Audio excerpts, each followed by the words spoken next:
Welcome into the Raider Nation with our special guest, another YouTube Raider creator out there in the YouTube universe, Mr. Western Conference in the house. Thank you, brother, for joining the show tonight. Good to have you here. Thank How's you, it? brother. How's it been going, man? I know you work a lot during the week, so it's good to have you here on the weekend. Tell Thank us a you, little brother. bit for my audience who may not know you yet. Tell me a little bit about yourself and why you love the Raiders so much. So I am Western Conference. I am a die-hard Raider fan, born a Raider fan. My whole family Raider fan. So I just been growing up watching them since I was a child. I just always loved them and their team. And there's something about that silver and black and the whole aura, and just something about being just donning that shield and just the commitment to excellence and to just win is just something that sold me at a very young age. I also have family that is also 49er fans as well, and they try to persuade me to the other side, but I did not let that happen. And I'm proud to be a Raider fan, and I'm proud and blessed to be here. Thank you so much, brother. I'm very humble and blessed to be here, and I'm I'm always glad to have you. happy to be here, man. So thank you so much. Yeah, for sure. It's fun to collaborate, man. Like you seen, I had Hot Beavers on. Yeah, Hot was supposed to be on with me Friday, but he stayed up all night editing his first video, so he was wiped out. yeah, So we instead of doing that, I just ended up doing the solo run last night. But I love doing the collaborations. Got a couple more guys that have requested to come on the show that I got to get them on too. So it's just one of those things where the whole reason why I did this live, it's not all about me, man. It's about the nation. So these absolutely. these relationships that you get to create, like I would have never met you, I would have never met Hot Beavers if I hadn't started this YouTube journey. And the same Right. thing with you guys, right? Same here. So Yeah. it's a lot of fun. I really am enjoying the whole experience. Most of it, 99.9% of it. Yeah. Yeah. There, there Definitely. is the odd comment that comes in that's like so cringe. You're just like, dude, seriously. Yeah. There's But there's always that one person who throws that curveball in there. yeah. So tonight, Raiders and Raidettes, we are going to jump into a little bit of combine stuff and just kind of give kind of our surprises. And then obviously there's some stuff in the combine that it's not much of a surprise. It was kind of expected, but stay tuned because I got a little bit of a surprise from the combine on one particular player. So let's All right. run it this way. Now this right here, as we jump into it, um, pull up there. Okay, so this is Jalen Wright out of Tennessee, running back. This dude ran a 4.28 40 today. That's impressive. That's That's very impressive. sorry. 4.38. Woo! I was like, wait I a was minute. like 428. Yeah. Yeah, I'm like, okay. 4.38. Sorry guys, don't kill me in the comments, man. I don't have my glasses on, and even myself, when I seen that, I was like, no, that's not what I was seeing earlier. How did Still, it jump to a that's 4.28? But that's yeah, fast. 4.38 is amazing. This Absolutely. kid's super fast. And what's really interesting about him is he's 210 pounds. So it's not like he's a skinny dude out there running around. Yeah. All right. He's 5'10 and a half, which is kind of tall for a running back. And 210 pounds, and he can just blaze like that. That's pretty wild. Yeah. What do you think about that? Have you got to see any game tape on him out there in Not Tennessee? not that much. No, I haven't. No. Yeah, he's one of those dudes that he's not super fluid with his movements, but I'm telling you what, man, this kid's going to be something in the NFL because when he cuts a corner, he's gone. Like All right. this kid gets out in the open field and it's lights out. Now, one of the surprises was this kid Isaac Garendo, running back out of Louisville. He ran a 4.33, so he was the fastest in the combine. today for running backs. I Yeah. did not see that coming, actually, at all. Another kid that I'm really impressed with is Trey Benson. Let me see if I can pull him up here so everybody can see. Now, this one's more impressive to me even than Jalen, simply because Trey is 6 feet tall, 216 pounds, That and he ran a 4.39. I was shocked by that. He's out of Florida State. This dude is he's a bruiser, right? yeah, He's one of those dudes that you hand the ball 30 times a game and he just wears out defenses. So the workhorse. fact that he can actually blaze with it too, I mean that's pretty important because there were a few running backs who had really bad performance when it came to the 40, and it's not going to kill their draft stock Yeah, draft stack, but their draft stock. I cannot talk tonight. But it is going to hurt them. I mean, they're going to drop down, right? So here's Trey yeah. Benson running that 40. I mean, you could just, Look at I that. mean, look at those long legs. He Yeah, can, that's right. for a running back, that's abnormal to be that body build. That's more of like a safety build, right? Hmm. But yet he's bigger. Look how I mean the dude's just packed with muscle, so he's going to be able to absorb those hits in the NFL. Um, the only Sharp thing too. I only just worry about. I mean, God, my goodness, look at those quads, dude. This dude's going to be a beast. He's going to be a beast in the NFL. I would love him. He's where is he projected? I think he's projected second round. Um, I can't. It's prospect game. Let's see if I can see it on here. Where's it at? Where's it at? Where's it at? Oh, it's gonna be down here.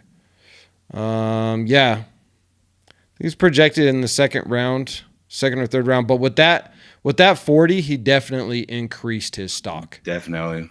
for sure. Because he's one of those big backs that can blaze it down the field. So if he hits the hole, he's Yeah. he's getting out there. Home And then run. it's a chase from behind. It's a police chase. You know what Yeah. I'm saying?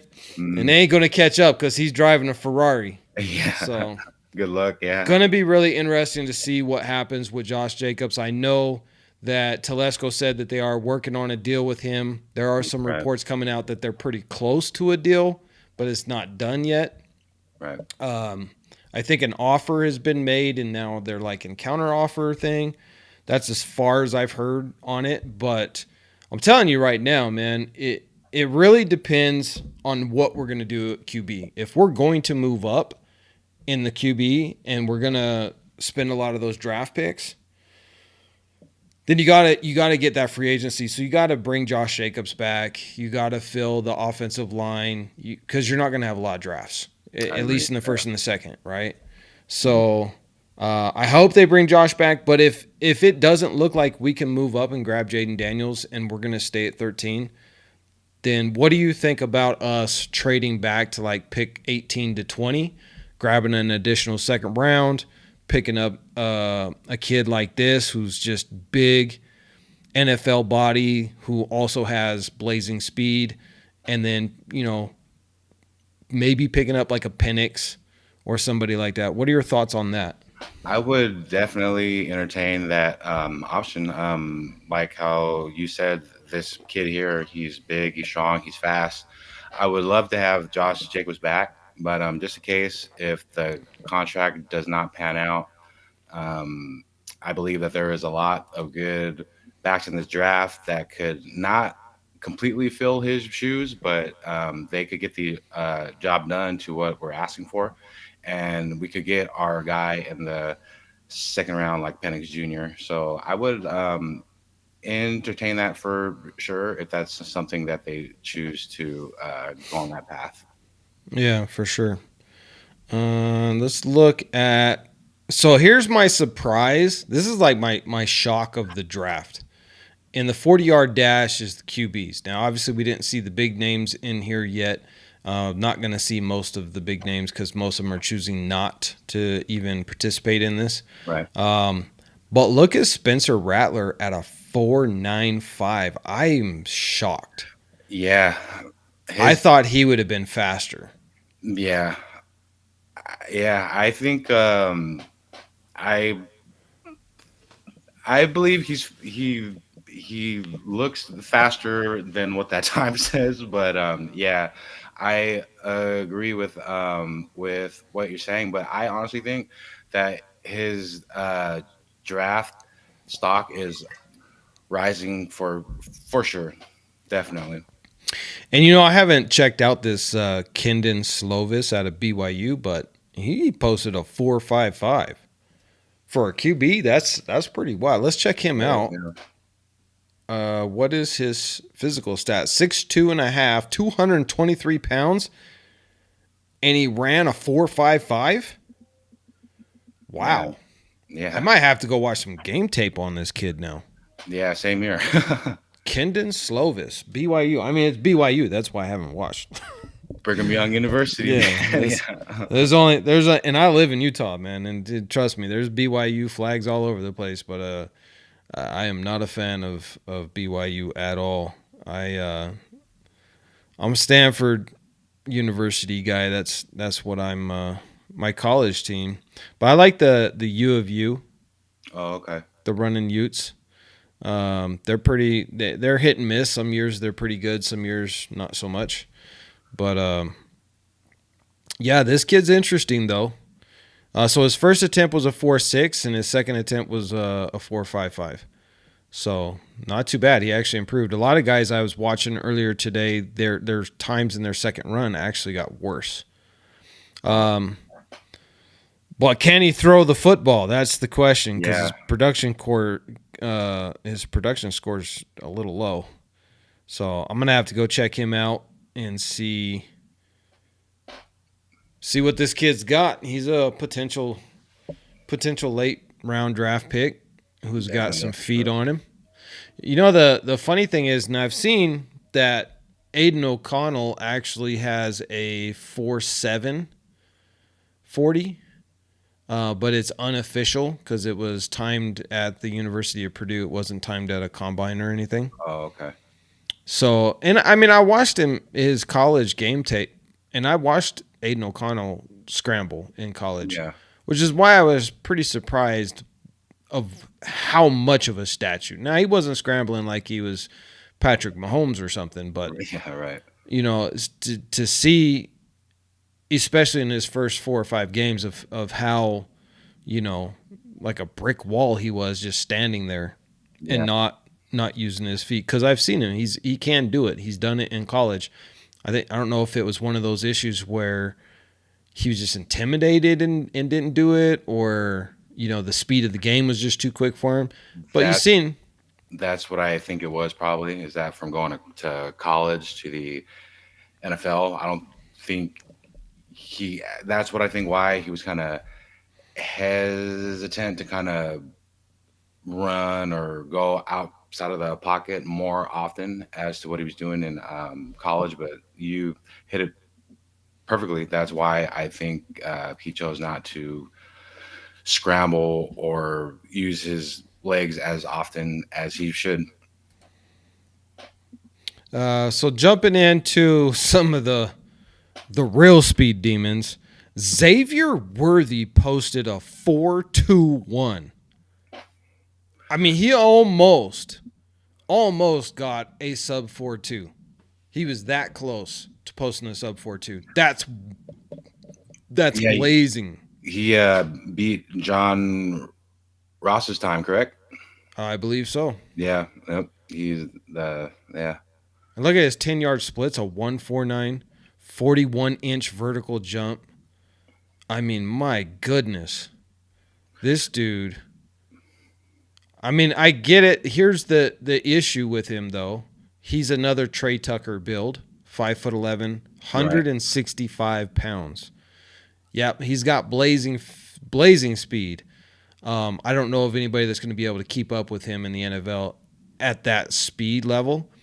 But how durable is he going to be at 165 pounds? Because one good whack from an NFL linebacker and this lights out, buddy.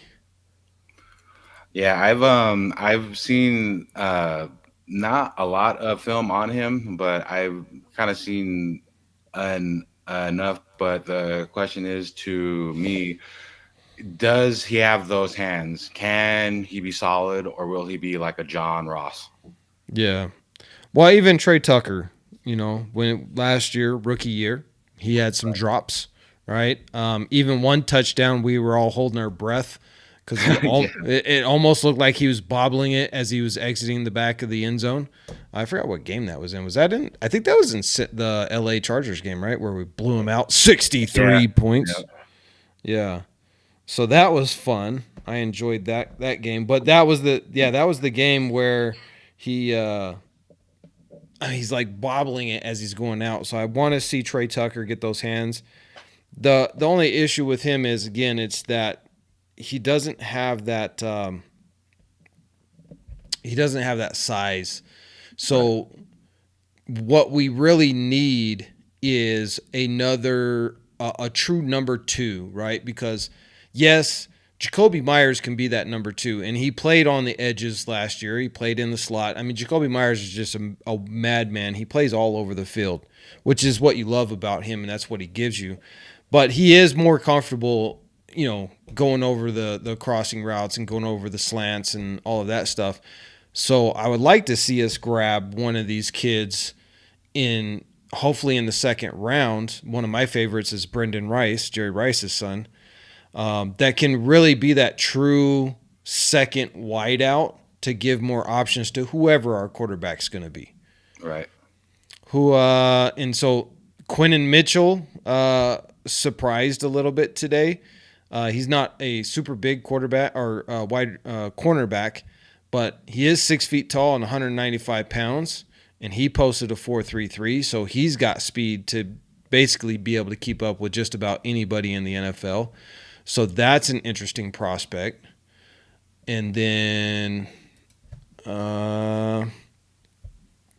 here's one of my guys that I'm real big on. I'm sure he's probably not going to be available for us, but Brian Thomas Jr.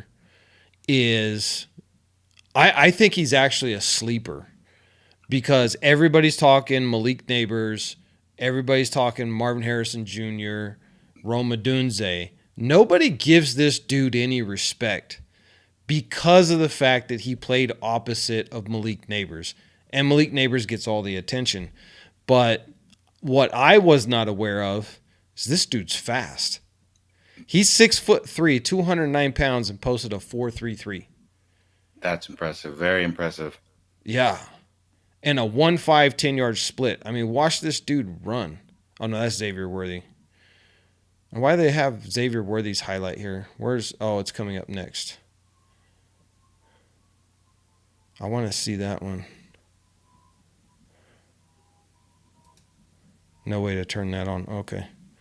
But yeah, I'm very high on Brian Thomas Jr. If and it all depends on what we're gonna do. But look, if we're not able to get a quarterback in the top three, if we're not getting one of the top three, and I don't even want Drake May because I honestly, and we're gonna talk about that. But I watched Drake May throw the ball today. He had several misses. Bo Nix looked horrible. Did you get to see any of the footage? No, I Oh my God. Bo Nix's stock is tanking, guys. You're going to see, look, mark my words. Spencer Rattler is going to get drafted before Bo Nix now. I I can almost guarantee it. I could see that for sure. Definitely. He had Bo Nix had a terrible Senior Bowl, and then he's now followed that up with a lackluster combine. I mean, he has an issue throwing the deep ball. That's where he struggled the most. Anything outside of 12 yards, he was inaccurate, underthrowing, overthrowing. And then when he tried to throw the deep route 40 yards down the field, I mean, the receiver had to stop running, turn around, and run back to the ball. Man, Just embarrassing for Bo Nix. So his stock is falling off the ledge right now. So I don't know, man. I think that, Spencer Rattler, interesting tidbit. The Raiders met with him. I Right. didn't think that they would. Why would you meet with Spencer Rattler? He's a mid-round draft pick, prospect guy. We don't need that. And you only get so many interviews, so why would you choose him? Maybe they're seeing something in him. Maybe that Right. Senior Bowl. We had Coach Patrick Graham was down at the Senior Bowl. Yeah. So maybe he came back and was like, hey, AP, Telesco, check this dude out. So just one thing here. I saw yesterday that the Raiders they had their interviews with Bo Nix, Penix Jr., Jaden Daniels, those guys, and all the guys after uh, Bo Nix seemed the most uncomfortable when they were asked him how his interview went with the Raiders, and just seeing his whole body language and how he was kind of like tuned out kind of made me kind of like I don't know if he's like fully sold in on us.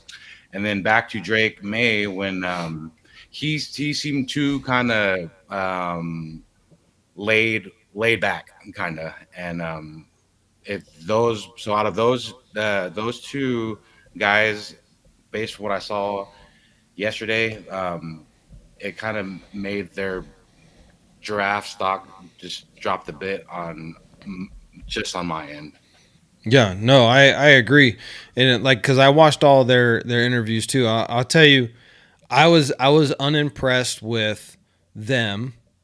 I was scared by Caleb Williams' presser and interview. Yeah, yeah. Because you're just like, my goodness, man.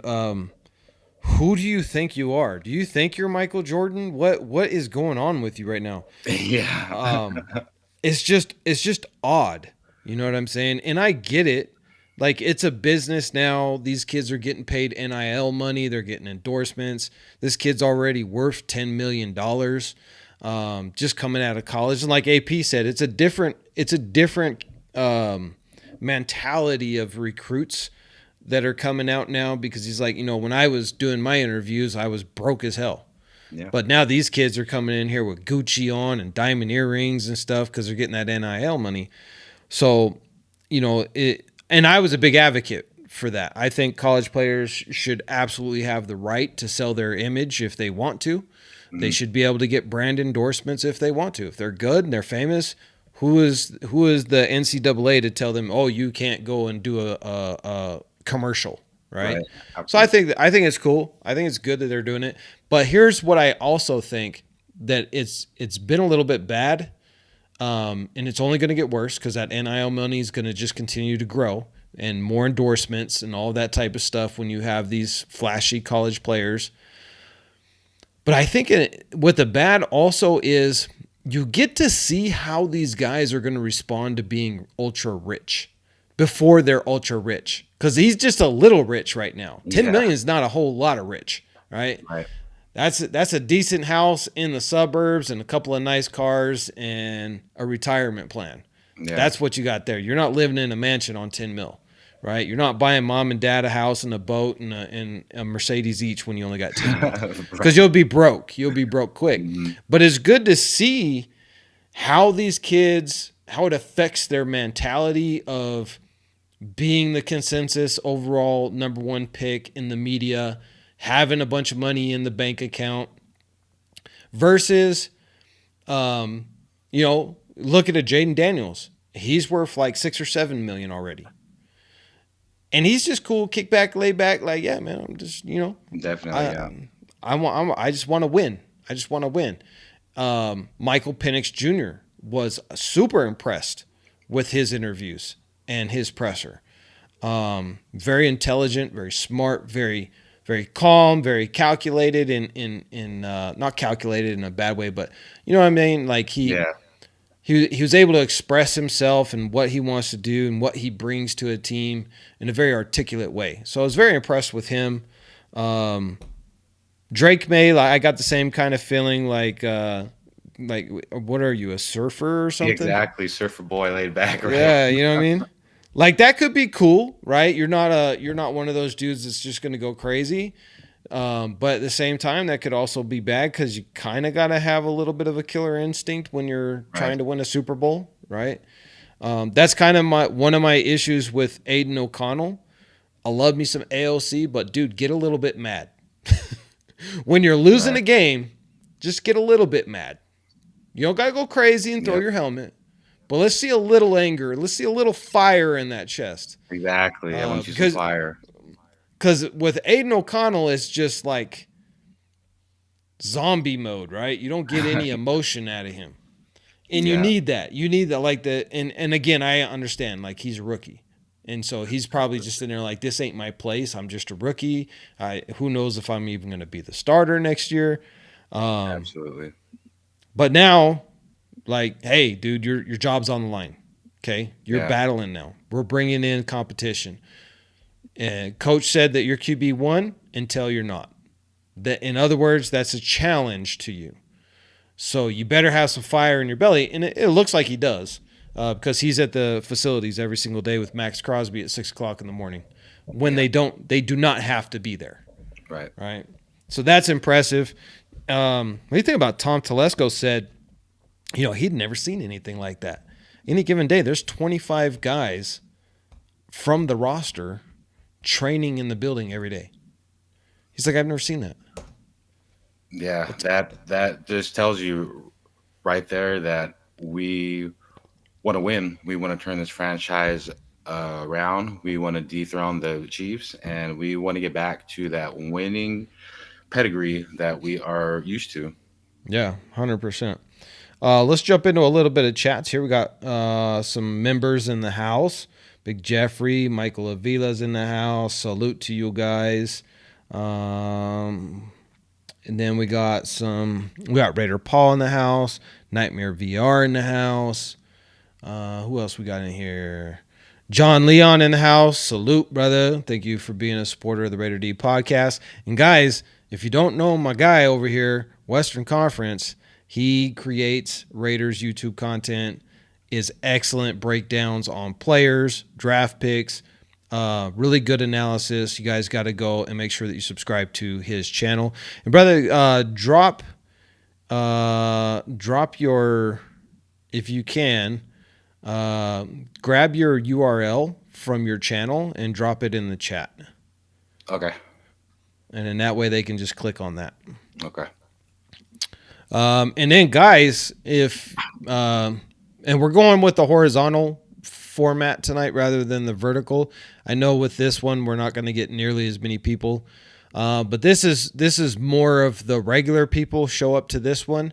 So instead of a bunch of, Bills fans and 49ers fans and pedo fans and all kind of weirdos that jump in on the shorts format one. So this is like just Raider Nation that's in here. If you guys have not got on the Raider D podcast at gmail.com, if you haven't sent me an email yet, you're going to want to do that. So that way you can get on our newsletter that's going to be coming up. Did you send it into the comments or did you just send me a private chat, brother? Oh, I'm sorry. I didn't mean to do that. I Yeah. apologize. Let me see if I can copy this. I might be able to Okay. post it over there too. Thank you, brother. Boom. And then that way I can pin it up there. Okay. There we go. Yep, perfect. Appreciate All right, you. guys. So this is his link in the comments here to his channel. So if you hit this link, go over there and subscribe, and then just come right back to the live so that you don't miss out on the live.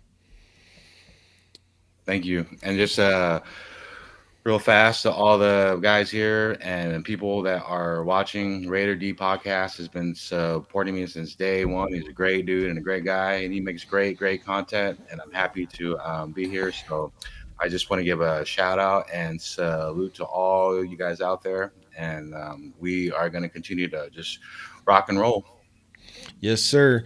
And speaking of giving some shout outs, got to pay a little bit of bills. So make sure that this pulls up, right? All right, so guys, we got our channel sponsor that we want to thank because, this wouldn't be possible without our channel sponsor. And if you don't know about Earth Elixir, they're if you go down into the bottom of the description, you will find their link down there. Sports supplements is really high quality. Now, I personally have been using Tangat Ali and Fedosia Aggressive for over a year.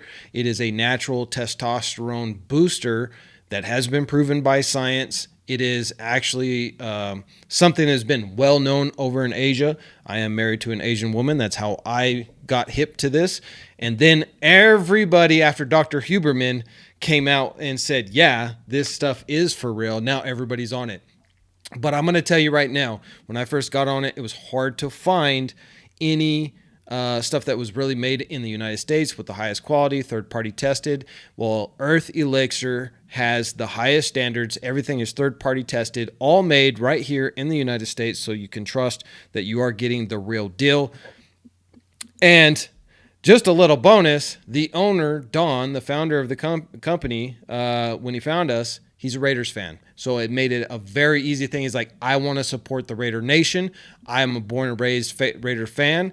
He goes to all the games and all this stuff. So definitely want to support a Raider Nation company like Earth Elixir. The link is down at the bottom of the description. So guys, make sure that you go and support our sponsor. Now back to your regular programming.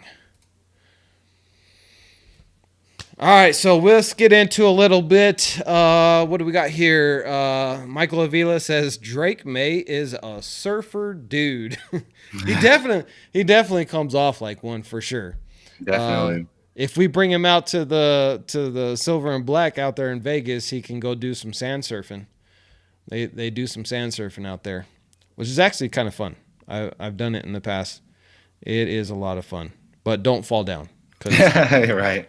Then you just got sand everywhere. Yeah. Like every nook and cranny, man. It's terrible. Michael Avila says, Penix looked good today. So did Rattler. Yep.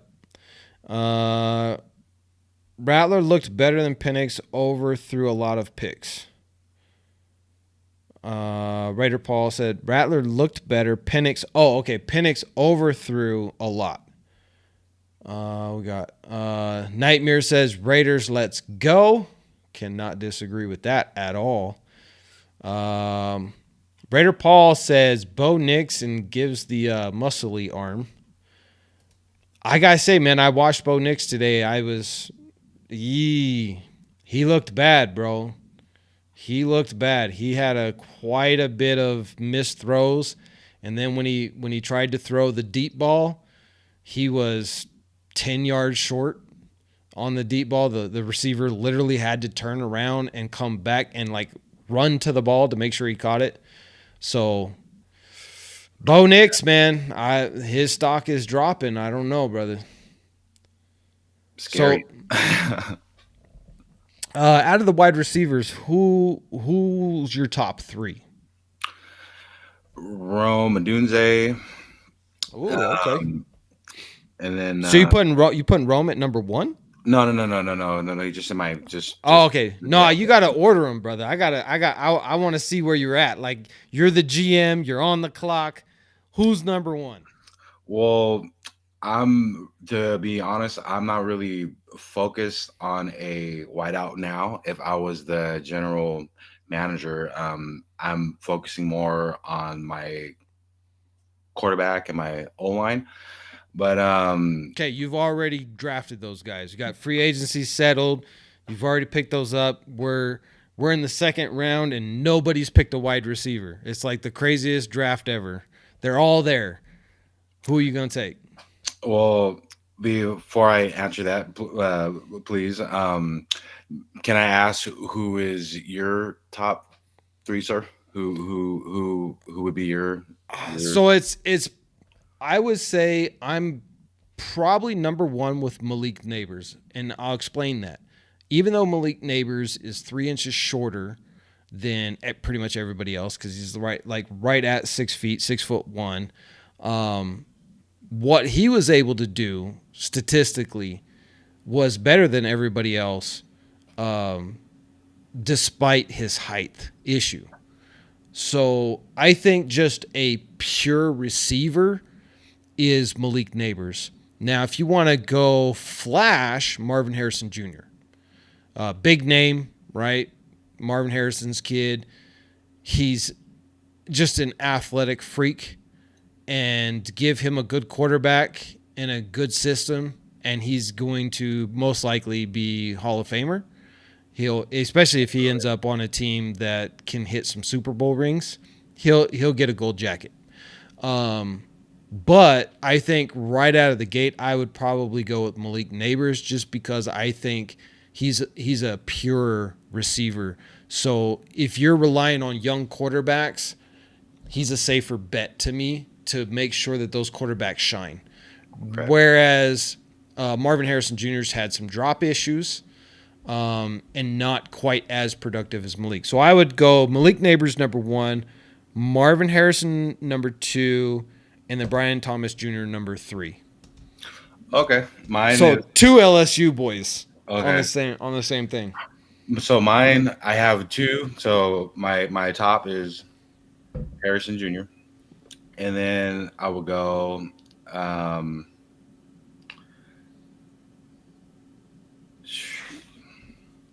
see, it's a toss up.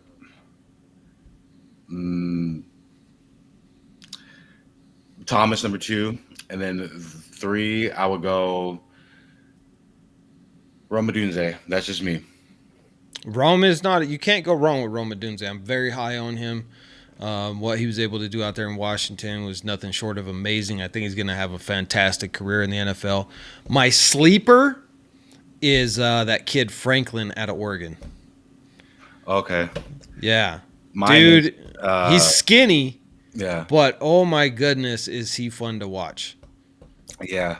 I don't know if you call him a sleeper, but he could be a late round gem. I'm sure you know who this person is. Luke McCaffrey. That Yeah. I know Yeah. you're high on Luke.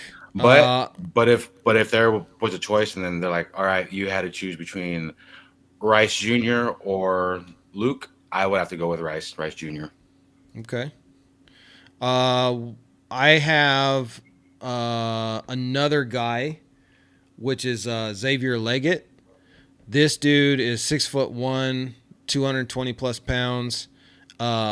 He really, like a lot of people, because of his weight, were concerned about his speed, and he balled out in the combine today. Posted a 4.39, a 1.54 on his 10-yard split. So, and a 40-yard or 40-inch vertical jump.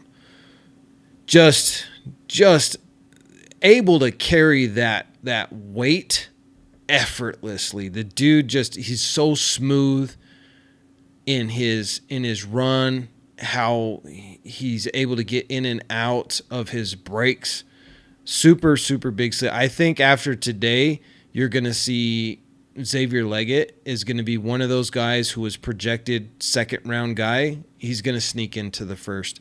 And I think, depending on what the Raiders want to do, it could definitely be one of those situations where if we made a trade and it involved a Devontae Adams so that we could get a Jaden Williams or some magical formula, then you got to get a wide receiver. And that's why I'm bringing up the wide receiver, because even though Telesco said, he's not going anywhere, we do have to be honest. I love Devontae Adams, but it's going to be 32. Right. His trade stock is not going to be any higher next year. It's going to be worse. Absolutely. The value is going to go down. He's going to be 33. We're paying him a ton of money. I think that you go and you grab one of these guys like Xavier Leggett. And if he falls to you, and you got to grab him, right? Brendan Rice, another guy that I'm big on. Jerry Rice's son. He didn't have all the big numbers out there in SoCal, but when you watch his game tape, you're like, yeah, that's Jerry Rice's son, all right. Yeah. That dude is He's a he is baller. an athlete for sure. Who we got here? So, yeah, Michael says Rice is a receiver number 2? Question mark. Yeah, I think he could. I think Brendan Rice would absolutely be able to handle wideout number 2 for sure out there on the edge. Same thing with Xavier Leggett. Same thing with Adunze.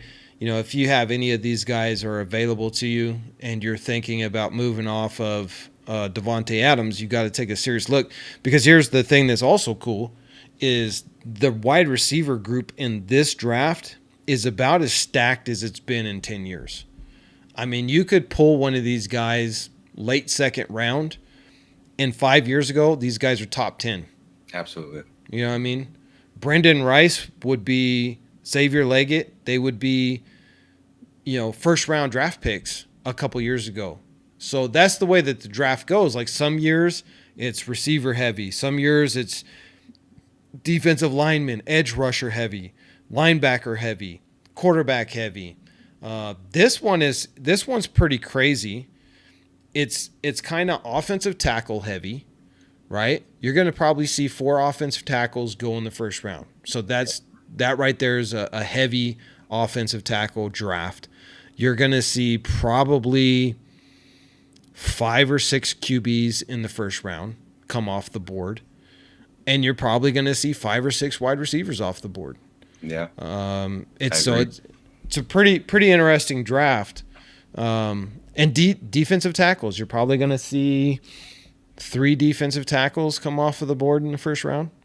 Jerzon Newton, Byron Murphy, possibly Tavondre Sweat. A couple of other guys who are really balling out. What is that kid from Notre Dame? D tackle out there. I'm forgetting his name, but he showed out. He showed out in the combine. Ran like was it a 4.5? Oh wow, a 4.5 for a 300-pound defensive tackle. Yeah, yeah, man. These oh my God, look out, quarterbacks. These kids are bigger and faster for sure. It's amazing. It's amazing.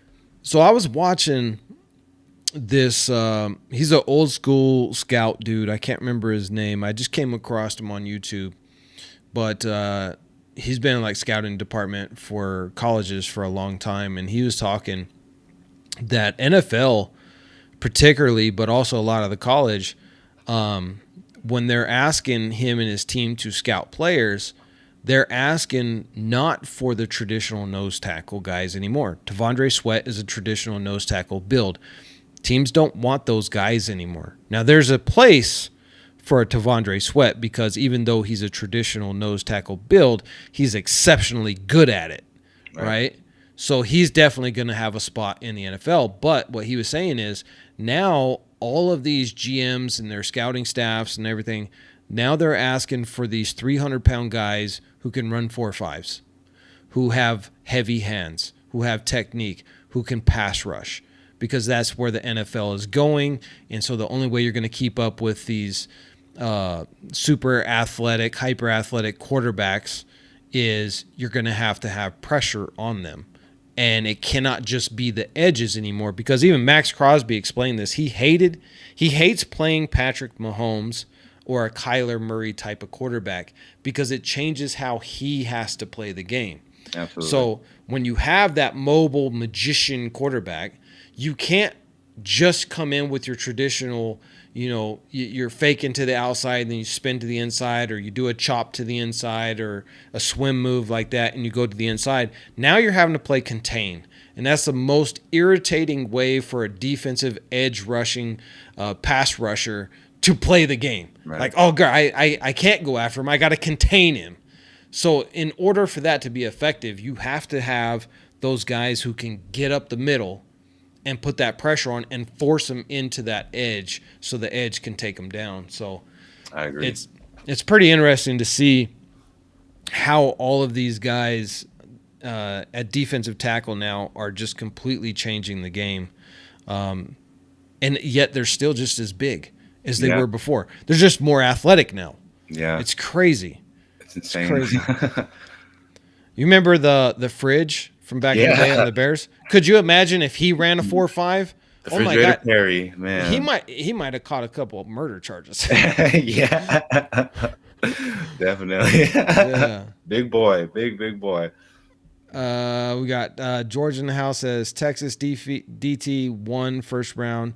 So you talking about Byron Murphy, George, or Tavondre Sweat? Because they got the two. Obviously, Byron Murphy is going to go ahead of Tavondre Sweat.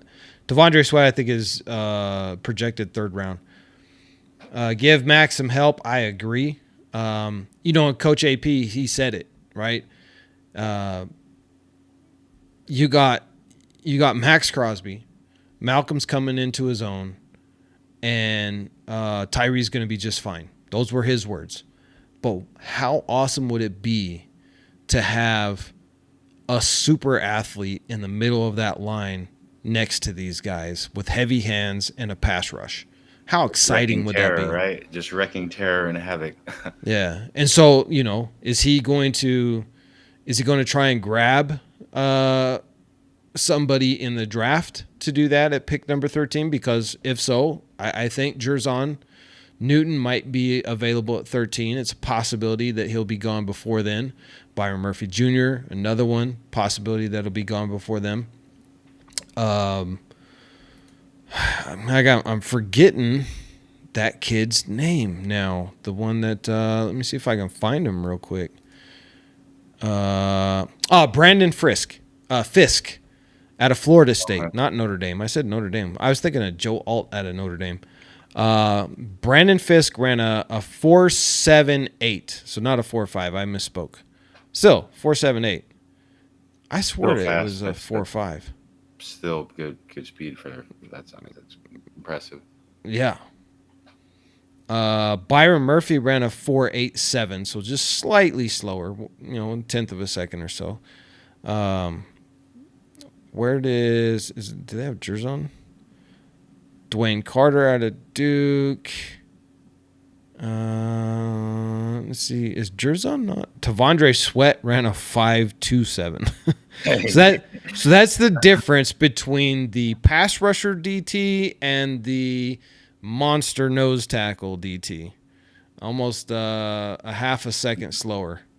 So Leonard Taylor, the third out of Miami, I'm very high on him. He was a little bit slow at 5.12.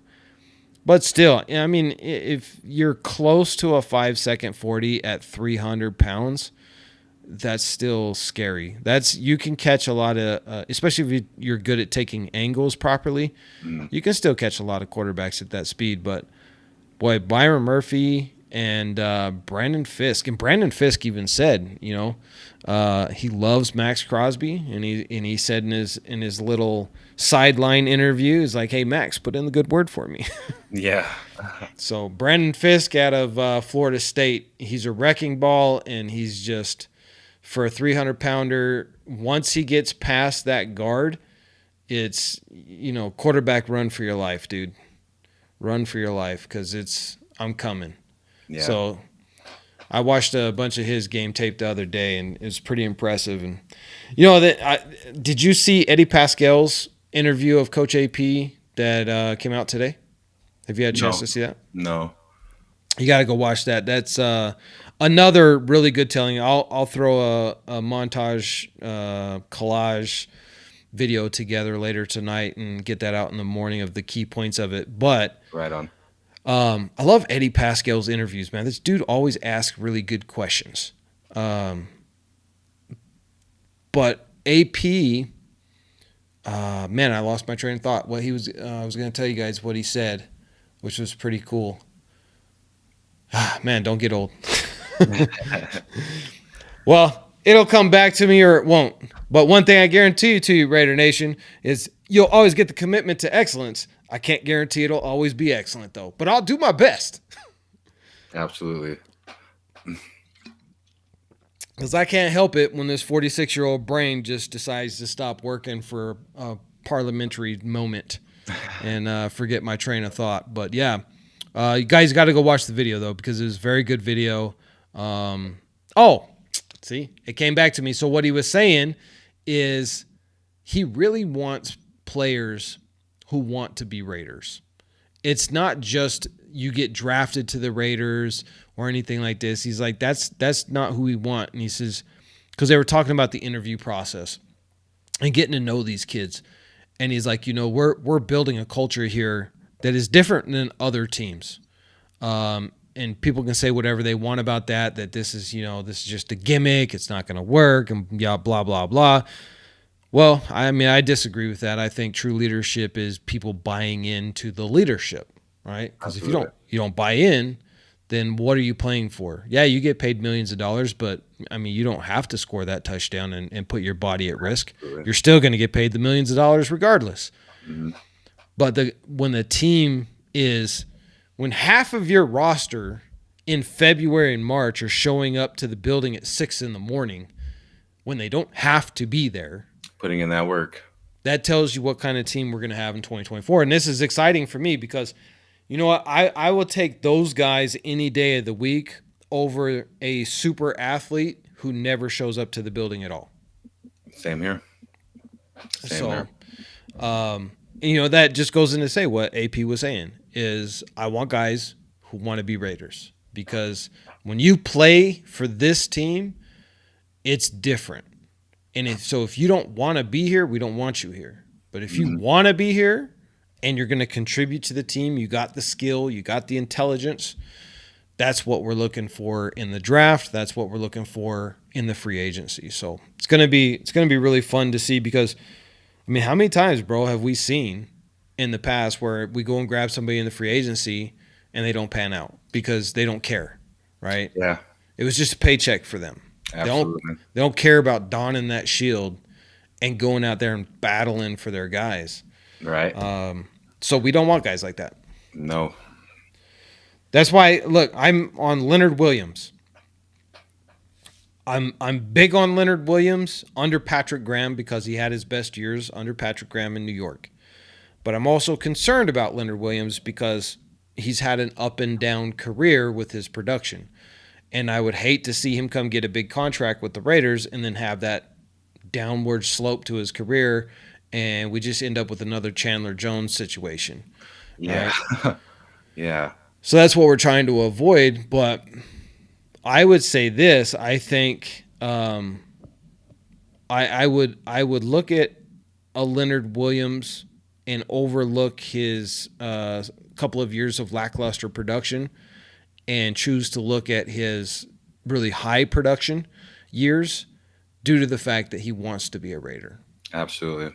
You know what I mean? That and him being paired back with Patrick Graham, I think that is a key factor too. And having Crosby and just our whole D-line there, I think it will make a big difference in his game for sure. Yeah, 100%. DJ Lotus 707, Raider Nation for life. Jason Marshall, salute Raider Nation. Salute Raiders. Yes, sir. All day, every day. Good to see the fam in the house. Patrick Edwards says, Chiefs what? Nobody cared about sorry-ass Chiefs. Before Mahomes, take your bandwagon butt and go back to your boyfriend. Yeah. Bro, I had I get like my video from cut out from last night. I got some heat. If you guys haven't seen that, then you don't know what I'm talking about. But if you've seen the We Got Beef video, then you guys know what I'm talking about. But I said in that video, it's very clear. I am who I am. I don't care if you like me or you don't. You're gonna get the Raider D. Same Raider D now is who hopefully I'm gonna be the same one in 10 years from now if I'm still alive. God willing, Absolutely. right? So love me or hate me, take me or don't, right? It is what it is. And I had one guy tell me that I made that video, and I put that video out yesterday because I'm trying to get clicks and clout on YouTube. And I'm like, dude, if you think my life revolves around YouTube, you really don't know who I am. Yeah. Because I already own a business. I already have a success. I already have a family. I've done all of the shenanigans when I was young. I don't need YouTube. Right. YouTube is fun. I enjoy it. It is obviously it's a business venture anytime you're on YouTube, or at least it should be. You should run it professionally. Not like you're just running it as a business to make money, but you should run it professionally, because when you do that, you're going to provide better content for the people that spend their time with you.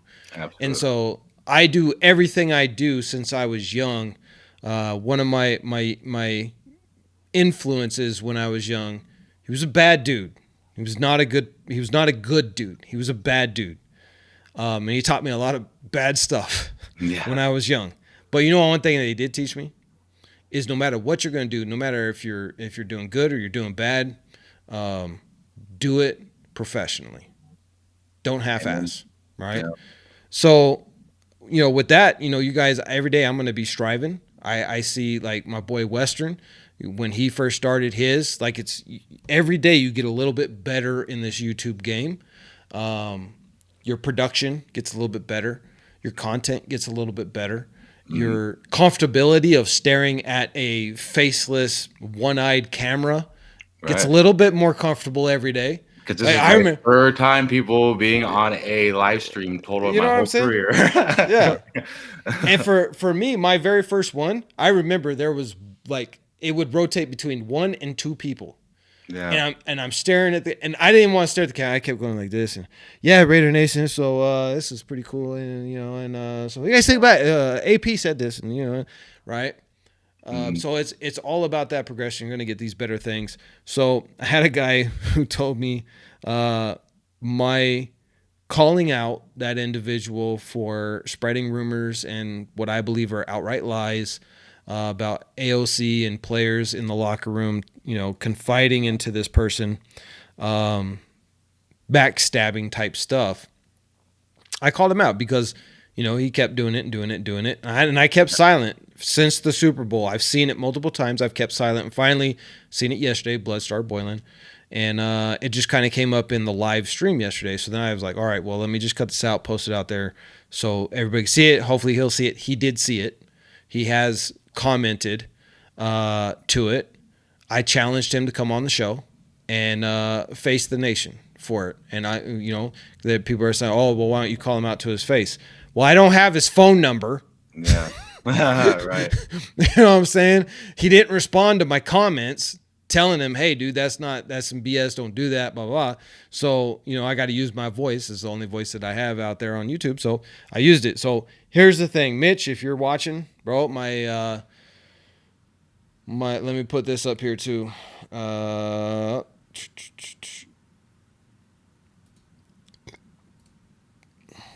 There's my email, Mitch.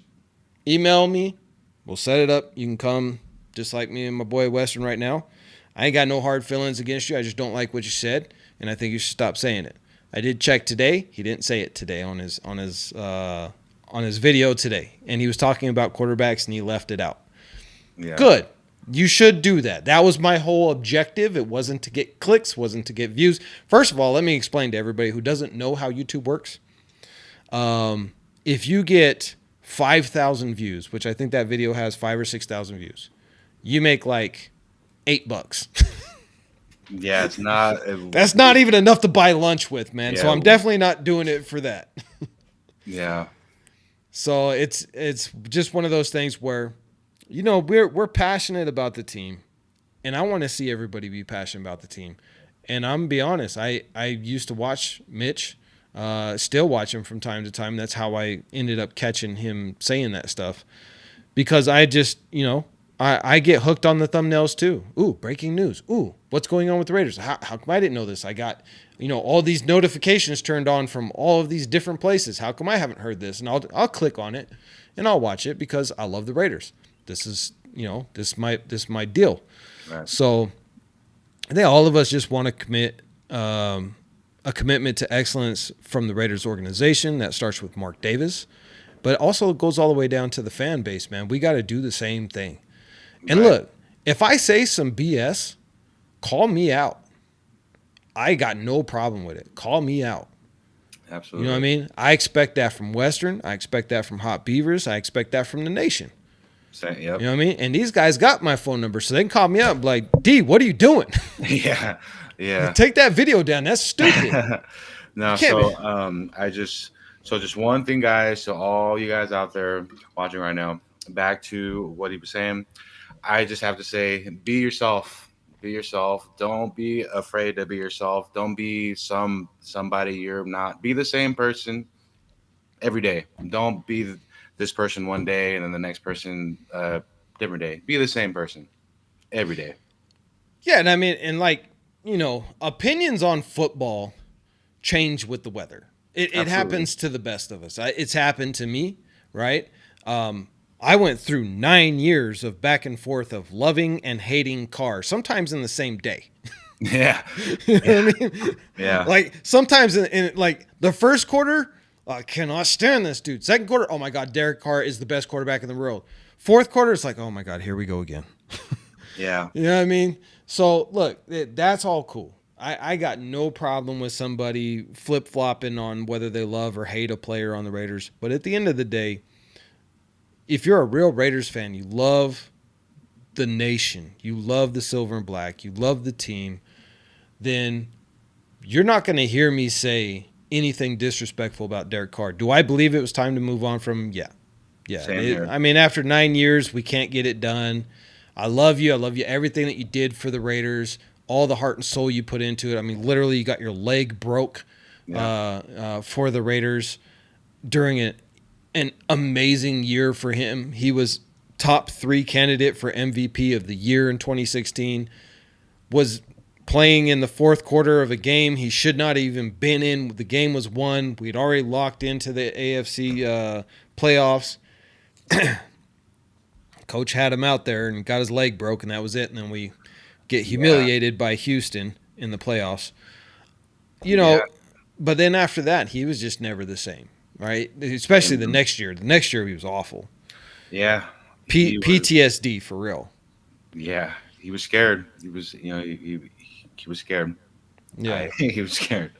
But like I'll always say it, you know what I mean? It's one of those things. As Derek Carr, I'll never say anything bad about him. We couldn't win with you, Spot on. Spot on. but we love you. We just couldn't. We just couldn't get it done with you. It just wasn't the right fit, and there's a lot of reasons for that. Multiple head coaches, multiple offensive coordinators, no defense, lots of excuses. But at the end of the day, it comes down to the QB, and he knows that. He took and this is why I have respect for him. He never cast blame. He never said, "Oh, it was the O line. Oh, it was the defense. Oh, it wasn't me." He always used to say, "You know, I gotta play better. I gotta do better. I gotta do that." And so I love it. I love that about him. But yeah, it was definitely time to move on. I'm gonna say AOC. We don't know what we got with him yet. I'm not gonna say that he's a boom or a bust. I'm not gonna say he's gonna be a great quarterback or he's gonna be a terrible quarterback. You just don't know yet. It's way too early. And I said this about 300 times today responding to comments. Because if you guys know, I am addicted to the Raider Nation. I cannot not respond to your comments. And I've literally gotten, I don't know, 500 or 600 comments today. And I've responded to every single one of them all the way up, as many as I could. And I still had like so many to go, but I'm just cranking them out, responding. All the way up until we started the live. So now when we get off the live, I'm probably going to be back in the hole another 300 or 400. Yeah, you got to get back to the comments. Yeah, I'm not going to get any sleep tonight. But like I said, if you go back and you look at Tom Brady's numbers, his first full year, because his rookie year he was only in there for like one series, but then when the next year, that's when he got his start. Wasn't that great, right? He threw like 12 interceptions, I think 20 touchdowns, somewhere around there. Don't quote me on it, but it was somewhere around there. I looked it up today. Yeah. Ben Roethlisberger, same thing, right? Peyton too, right? On his first Peyton Manning. Peyton Manning even said this. Like he was like, everybody was saying Peyton Manning was a complete bust in his rookie year. And he actually started his rookie year, unlike others where they sat behind and had a little bit of an edge. He actually had to start his rookie year. Cam Newton said it on his podcast. He was like, I got thrown into the fire on my rookie year, and now I was nowhere near ready. Now, nobody would deny that Cam Newton is probably 5 times the athlete as AOC. And when Cam Newton says, I got demolished out there, that tells you a lot. Yeah. That tells you a lot. So you just don't know where you're at. But here's the thing. I believe that Antonio Pierce is an excellent judge of character and ability, i.e., putting AOC out there, benching Jimmy Garoppolo, going out and grabbing Jack Jones, who, if he has another year like he did with the few short games he did last year, this dude's going to be a superstar. Absolutely. Putting Malcolm Kuntz on that starting line, giving him the starting position over Tyree Wilson, because it was obvious Tyree Wilson was not ready for the NFL at all. And then moving Tyree into the inside where he can use his bull rush a little bit more effectively. This is, to me, gives me all the faith, and this is why I was a big fan of Coach AP becoming the coach permanently. Because he understands talent. You can say he's not some offensive guru, but what I'm starting to think is this dude is a talent guru. Yeah. He understands talent. Like, he's got this knack for knowing that guy needs to be in that position. Yeah. So if AP says, Raider Nation, we're rolling with AOC in 2024, he is still QB1, even though we got Jaden Daniels, or even though we got Russell Wilson, or even though we got Fields or Baker Mayfield or whoever. If he comes out and tells me AOC's the guy, I trust him. Same here, man. And that's the thing, like, I come from a very hardened background from my early days, and the one thing that I learned very, very quickly when I was younger, the captain of the ship is the captain of the ship. You roll with the captain. Absolutely. If the ship goes down, ship goes down. But you're rolling with your captain. That's it. End of story. And I think we got a good one. For once, we actually have a really good one. Yeah. And all the guys and all the players and the coaches, they're buying into AP's system, and that's hard for a brand new coach to just come in and have the whole team on board. So salute to Antonio Pierce, man. He's doing a great job.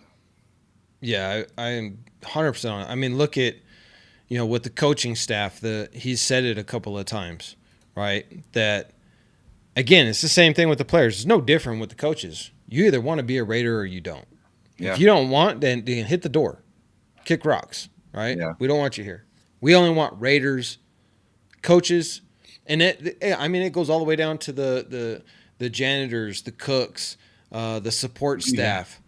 Like, he's lit a fire under everybody. And during the Rush podcast, when AP was on there, and they opened it up to, because they had the first time they had a live audience. And they opened it up to the crowd. And this lady who worked at the facility where they were doing the Rush, I don't know if you've seen this, but she comes in, they give her the microphone. They don't show her, but you can hear her. And so she says, just taking a quick second out of my lunch break to come in and just let you guys know that the entire staff, and we're seeing it all over the city, that we're rocking the silver and black to let the Chiefs know this is our house. Yeah, I love that, man. That was so awesome. And that tells you right there that he goes out of his way to talk to the janitor. And we lost and the cooks, and he's just doing a stellar job, man. Stellar job. Yeah, I am. I feel you on that. Like, I'm excited. I'm excited for 2024. I think we're gonna have a fantastic season. I'm not going to sit here and be like, oh yeah, we're Super Bowl bound, guys. No, the NFL is you got to win the lottery basically to get to the Super Bowl, because Yeah, especially if you're the Raiders. Especially if you're the Raiders, because not only are we playing the opposite team, we're also playing against Roger Goodell and the referees. true. Spot on with that. And it's I going to be way worse this year after the whole Mahomes rules gate thing. You know what I mean? Now yeah, they're really just going to they're going to be throwing flags all over the place on Max Crosby, Malcolm Coons. It's going to be wild. But you know what? Coach AP said, don't make it close so that the referees can control the game. yeah. I feel that, let's say, perhaps if we do draft Jaden Daniels, and if he's that guy going into next year, I honestly feel that we might not make it to the Super Bowl, but I think that we could make a wild card push for sure. Yeah, for sure. I think that, depending on how everything plays out, I think you you have to realize that the Chiefs were not dominant like they've been in the past. They got back to the Super Bowl, because they're the darling child of the NFL now. So they get the calls, right? We know that's going to happen. But they really got to the Super Bowl because they still had that dominant top 3 defense. Yeah, And that's why I always say everybody gives all the credit to Patrick Mahomes. Patrick Mahomes is who he is. There's yeah, no doubt that, I hate Tom Brady. I hate the fact that he's trying to be a part of the Raiders, and is going to be a part owner of the Raiders. I hate it. yeah, But you know one thing I cannot do? I cannot discredit that dude's absolute drive for greatness on the field, yeah. on and off the field. Right? You Killer. cannot deny it. This dude had that Kobe Bryant, Michael Jordan killer instinct. I'm going to outwork you. I'm going to outplay you. I'm going to outthink you. I'm going to out everything you, because I am going to be a champion. Yeah, Right? So you got to respect that. Patrick Mahomes, very similar attitude. Whiny little voice. I can't stand. It's like a frog in my ear. But Kermit. the dude is a competitor. Even Max Crosby gave him his props. You know what I mean? Yeah, Max was like, I go out there and talk mad smack to these quarterbacks, and most of them are just quiet, not Patrick. yeah, Patrick gets right back up in my face. He is not afraid. yeah.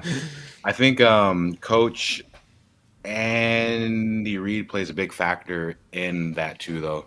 Oh Um, yeah, he's a for great coach. sure. Great coach. He's an amazing coach. Patrick Mahomes would not have been who he is without Andy Reid. Because if you look at it, everybody thinks Patrick Mahomes has always been great. Coming out of college, he was good. Yeah, But Patrick Mahomes was not Patrick Mahomes his first year yeah, or even his second, right? He had to develop into that. Same thing with Peyton Manning, Tom Brady, all these greats, Brett Favre, Rodgers, all of them had to develop into that. No, none, Steve Young didn't just get a start one day and then he was just, lighting it league up. MVP, Super Bowl champion, all that. Like you had to work into this, and most of them sat on the bench for at least a year or two Mm, before they even got their shot. So, I think with the Raiders, even if we go and draft Jaden Daniels, guys, we got to be realistic. Got to be realistic.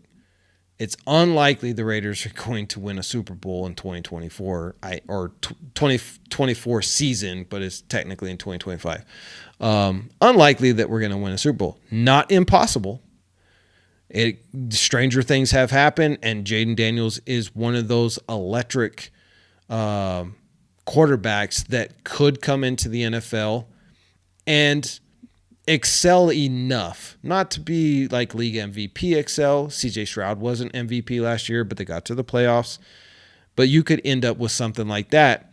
And then if you have that dominant defense that we're building, that can win you a Super Bowl.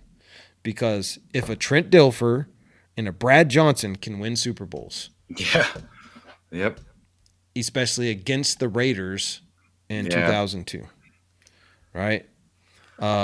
Dominant defense.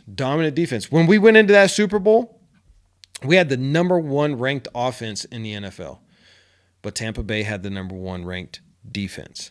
They also had our old coach who told them all of our plays, so that was obviously a help for them, but they still had Yeah. to go out and execute it. And so that's why I always say defense wins championships. Not always quarterbacks do.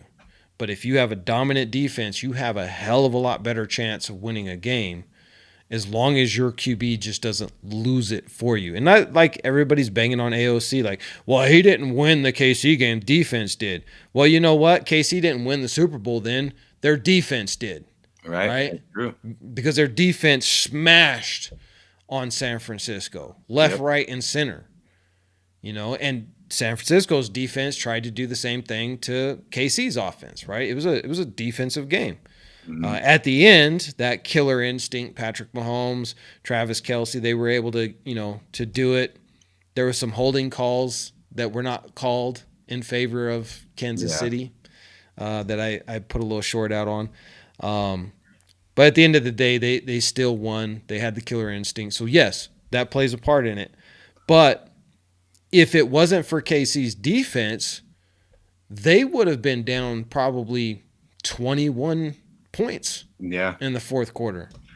If the 49ers would have just kept running the ball and giving it to Christian McCaffrey, they would have won that game. But they decided to pass it when they were in the end zone, and it just changed everything. Yeah. Hey, William, in the house. Let me put this up here. Oh, maybe. No, try it again. Coming up. All right, William N says, I remember watching Bo Jackson and Charles Woodson, 100 fire. I just released my Charles Woodson mini documentary. It's like a 5-minute documentary. Check it out, guys. Go check that video out, because if you've seen my Khalil Mack video, I think you'll like this one too, because this one's on Charles Woodson.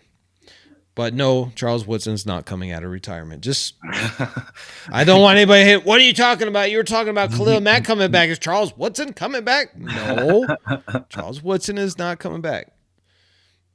He'd rather just sit in the locker room, smoke some cigars, and drink some whiskey. Yeah. His playing days are done. And he's earned that. Woodson earned that. William says, I absolutely love Devontae Adams with the silver and black. I do too. The only issue that I have, is again just The age. he's getting older. Do we got some trolls in the chat? I'm seeing some complaints in here. I don't know, guys. If there are, just ignore them, man. Just ignore them. I don't have my moderator in here tonight, so Sure. sorry about that, guys. If somebody's in there saying some nonsense, just ignore them. That's what I do. But yeah, so man, I don't know, brother. It's let's get to free agency, man. We got Yeah, I what? can't wait. 9 days. 9 Yeah. days. So who do you think will be the first free agent target that the Raiders get? Do you think it'll be a player on defense or a player on offense? Oh, it's going to be a defensive tackle. Yeah, I can almost guarantee that. I mean, I'm basing just off of what Coach AP said, right? Yeah. I mean and it's in my video when I did the breakdown of his interview. Look at the look in his face when he says, Max Crosby, Malcolm's coming into his own, Tyree's going to be just fine, but how fun would it be to just have a superstar in the middle of that defense? Yeah. I mean, he's basically like, he would be a horrible poker player. Horrible. Because it's like, dude, I know you have 4 aces over there. You can't stop. You can't stop grinning. Yeah. You know what I mean? Just cheesing, yeah. Yeah.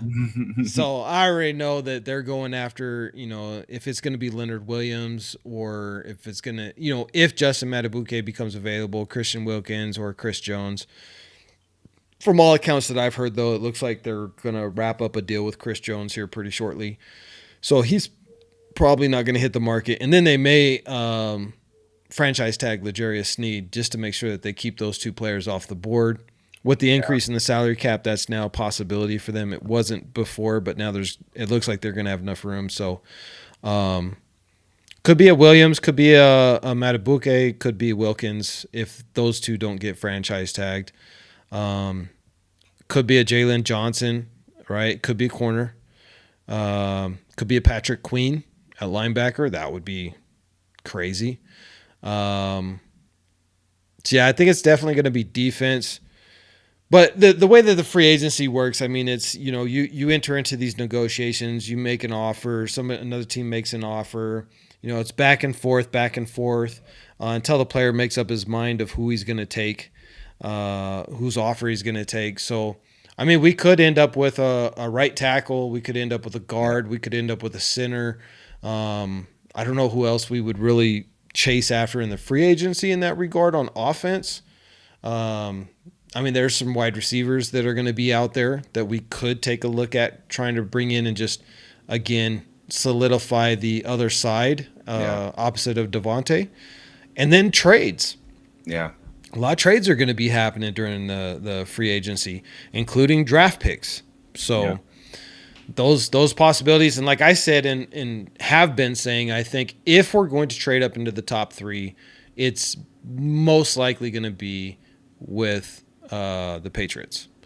They're the team, they've it's slipped out that they want to bring in a veteran. They don't want to go the rookie quarterback right now. They'd rather be able to trade back and fill and plug all of those holes because that ship is sinking from all of the holes it's got. And I think that gives, their rookie head coach over there and Gerard Mayo, it gives him an out for a couple of years. Like, hey, I didn't go get that quarterback, Mr. Kraft, because I had to solidify the trenches first. I had to fix all of the broken pieces first. And now we can go get that quarterback, right? But if you go get the quarterback now and you don't fix all of those holes and you have, a 1-16 season and you've destroyed your first-round draft pick quarterback, you're fired. Yeah. You're done. True. Your coaching career's over, Gerard. So I think it would be the smart play from them, and that's, the information that's leaked out, that's out there on the interwebs, is that they're looking, try and maybe bring in a bridge quarterback like Russell Wilson, Kirk Cousins type thing. Maybe they're actually circling a report. Was it who? I can't remember whose story it was. I seen it today. I should have wrote it down. But Tampa Bay apparently offered a contract to Baker Mayfield, but he hasn't immediately accepted it, and you have Patriots circling him. Really? Right. Now, they're not supposed to even be in contact with him because it's the non-tampering right now. But they're letting their presence be known. They may not be saying anything, but they're just like in the lobby, like, yeah. Hey, Baker. So back to the free agency. How do you feel about possibly the Raiders entertaining signing Chase Young? Because I kind of felt like he would be like a maybe dark horse signing kind of. I mean, if the price is right. Right, yeah. If it's a good contract, if we can get a good contract with him, I think he'd be a good addition for sure. I wouldn't mind it. I mean, as far as like trades go, again, this kind of depends on what's going to happen with us trying to get Jaden Daniels. But if that's just completely a non-possibility, I would like to see the Raiders make a trade with Frisco for Brandon Ayuk. That'd be something because he's reuniting with AP, right? Yeah. AP recruited him down there to Arizona State. Dude's a Pro Bowler, fantastic athlete, crazy athlete, and then he'd be your eventual replacement for Devontae. I mean that dude's a true Pro Bowl like star for the next 10 years. Well, Yeah. maybe not 10. We'll say the next 6 years he's going to definitely be he's going to be a perennial Pro Bowler, and he'd just be a huge upgrade to our offense. Because here's the thing, and a lot of people are down on Jimmy G for this, which rightfully so. He was terrible last year, which is why he got benched. But there's a lot of heat on AOC as well. And again, AOC didn't make every single play. He missed plays. He overthrew a few times. Had some interceptions earlier in when he was given the shot. All that's rookie stuff. You expect all of that. But when you go back and you honestly, objectively look at our game tape, whether you're looking at it from when Jimmy was in there or from when AOC was the starter, look at the coverage, double teaming Devontae Adams, taking out our best receiver, and our whoever would be out on the edge, whether it was Jacoby, whether it was Trey Tucker. You didn't see a lot of opening over there, right? And this is single coverage, man-to-man coverage. They're in their hip pocket. Now, Trey did get better throughout the year, especially once he got more reps, being able to get some separation and make some plays, which is good to see. But Trey Tucker is not a true number 2 wide-out edge receiver because he's just too small. Yeah. He's not going to go up and get those jump balls, and that's what you need. You need a 6'3" dude over there. Yeah. At least a 6'1", 6'2". Somebody that's got some wingspan that can get up there and that can jump for that ball. Yeah. And that's not Trey Tucker's game. It'll never be his game. He's too short, too skinny. He's just a speedster. He's your deep route, deep threat guy who's going to spread the field. So we've got to get somebody over there because even when Jacoby would go out, Jacoby Myers, I think he could be a number 1 on a lot of teams just because of everything that he does. But Jacoby Myers is not a superstar wide receiver on the out. Now, you put him in the slot, and this dude's just, like, amazing. Yeah. But out there on the edge, we need to fix that as well because you cannot have teams just so easily taking away your best receiver every single down. Yeah. And you can't do anything to change it because you don't have anybody on the other side that they got to really worry about. Again, Trey Tucker made them start rethinking that towards the end of the season when he was breaking off big plays. But, that's once a game, twice a game maybe. You need somebody that can consistently be over there that, hey, you're going to double team him? Okay. Yeah, right. I'll just throw it over here. Yeah. Just a back shoulder throw, sideline. The dude's 6'3", he's a Megatron. He's just going to go up and get it. Yeah. You know what I mean? And you can't stop it. So go ahead. Keep double teaming Devontae. We'll just take advantage over here. Yeah, yeah. And I think a Brandon Ayuk is one of those just freak athletes that, now I think teams would have to be like, well, are we going to double team Devontae or this guy? Yeah. Like, pick your poison, man. Which one do you want to do? Well, I think we should probably double team the younger guy because he's more athletic. Yep. Well, now you just opened up the best set of hands and best route runners and best shakers in the NFL. Now he's all on an island with a DB who cannot hang with him, right? So it would really open up our offense for whoever's going to be the quarterback. So I think that I know wide receiver. Everybody keeps telling me in the comments, "Oh, we don't need a wide receiver." Look, guys, we go back and look at the game tape. Just go back and look at it. Devontae usually plays on the left side of the field. On the right side of the field, he's double teamed. On the right side of the field, you got single man coverage and nobody's open. That's a problem. Yep. Right? Jacoby's getting open over the middle, but you can't live and die over the middle. You have to hit those edges because that spreads out the safeties. If the safeties are able to just crowd the middle, or one comes down to double Devontae, you have another safety that's able to just take away the middle of the field, and we're not killing them on that other side. Yeah. No wonder we can't score points. Absolutely. You got to have 2 top flight wide receivers if you're going to be a contender, especially in our division. And you have young young quarterbacks, which is what we're going to probably have. It's Right. unlikely that we're going to have a Band-Aid quarterback because AP said Yeah, if you said that, yeah, you don't want a band-aid. Yep, we don't yep. want Band-Aids, He's man. done. Yeah, These one and done quarterbacks that just kind of come in here, grab a check, and then they're gone. yeah, yeah. That's the old way. We're not doing that. We're gonna get some youth in the building at QB, and that's what we're gonna roll with. So we're gonna have two young guys. Who Yeah. that other young guy is, we don't know. So just based on what he said, I just really think that we're gonna get a quarterback in this draft. I don't know who. I'm really hoping that it's Jaden Daniels, but I just think we are gonna draft a quarterback, and him and AOC. They're gonna have their battle to see who's gonna be our guy going forward into this season, and I just can't wait. Yeah, I am too. Well, with that, Raider Nation, if you're brand new to the channel, make sure that you hit subscribe. And then also, let me put this back in here.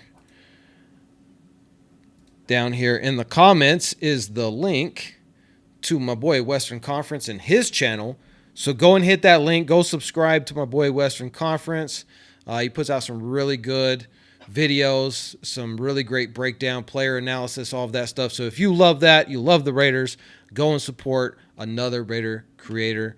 Love having you here, brother. We're going to wrap it up for the night because I know you probably got to get to your wife and I got to get to mine. Absolutely, or else we'll be on the couch. and trust me, that couch is not comfortable, bro. Yeah. Yeah. So, I hear you, man. like I always say to everybody, man, take care of yourselves, take care of your family, take care of your neighbors, take care of the nation. And you know how we end this? Each and every night, same way we begin it. Raiders, just See you later, everybody. win.